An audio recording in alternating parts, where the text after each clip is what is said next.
அதிமுக ஆட்சி இருக்கின்ற பொழுது இப்படி மழை காலங்கள் வருகின்ற பொழுது அந்த நெல்மணிகள் எல்லாம் ஈரமாகும். 17% தான் நம்ம அடிப்படையை வச்சிருக்கிறோம். ஆனா 17% நாம விவசாயிகள் கொண்டு வந்தது நேரடி கொள்முதல் கொடுக்க முடியாது. அதனால அதிமுக ஆட்சி இருக்கின்ற பொழுது 20% 22% ஈரப்பதம் உள்ள அந்த நெல்லை கூட நாங்க நேரடி கொள்முதல் செய்யும். ஆனா நான் கவன ஈர்ப்பு தீர்மானத்தில் உணவுத்துறை மந்திரிட்ட கேட்கும்போது நாங்க இன்னும் அனுமதி வாங்கலைங்கிறேன். அப்படின்னு எப்படிப்பட்ட அரசா இருக்குன்னு பாருங்க.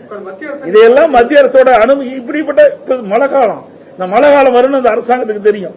அப்படி தெரிகின்ற பொழுது உடனடியாக மத்திய அரசோடு தொடர்பு கொண்டு விவசாயிகள் கொண்டு வருகின்ற நெல்மணிகள் 17%, 20%, 22% இருந்தால் கூட அதை கொள்முதல் செய்ய நீங்க அனுமதி வேணும்னா அனுமதி கேட்க வாங்கணும். அதுதான் அரசாங்கத்துடைய கடமை.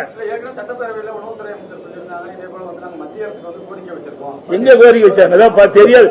ஏங்க நீங்க முதல்ல நீங்க தெரியும், உங்களுக்கு செறிவூட்டப்பட்ட அரிசிய அவருக்கே தெரியல. ஆகஸ்ட் 15 அனுமதி கொடுத்துட்டாங்க. இன்னும் அனுமதி கொடுக்கல. எதிர்கட்சி தலைவர் நீங்க மத்தியில சொல்லி அனுமதி வாங்கிட்டாங்க. எப்படிப்பட்ட நிர்வாகம் பாருங்க. ஆகஸ்ட் 18 மத்திய அரசு அனுமதி கொடுத்து விட்டது செறிவூட்டப்பட்ட அரிசி மிக்ஸ் பண்ணலான்ட்டு. அப்படி இருக்கும்போது அது கூட தெரியாம பதில் சொல்றாரு சட்டமன்றத்திலேயே. ஆக முறையா அணுக வேணுங்க. அதுதானுங்க ஆட்சி இருக்குது. ஆட்சியாளர்கள் எதை சரியான நேரத்தில் செய்யணுமோ அதை சரியான முறை செய்யணும். அதை செய்ய தவறிவிட்டு மத்த மேல வலி சுமத்தி இவர்கள் தப்பித்து விடக்கூடாது. இன்னைக்கு திராவிட முன்னேற்றங்கள் தானே ஆட்சியில் இருக்குது. இவர்கள் தான் அதை செய்ய வேண்டிய கடமை இவர் தானே.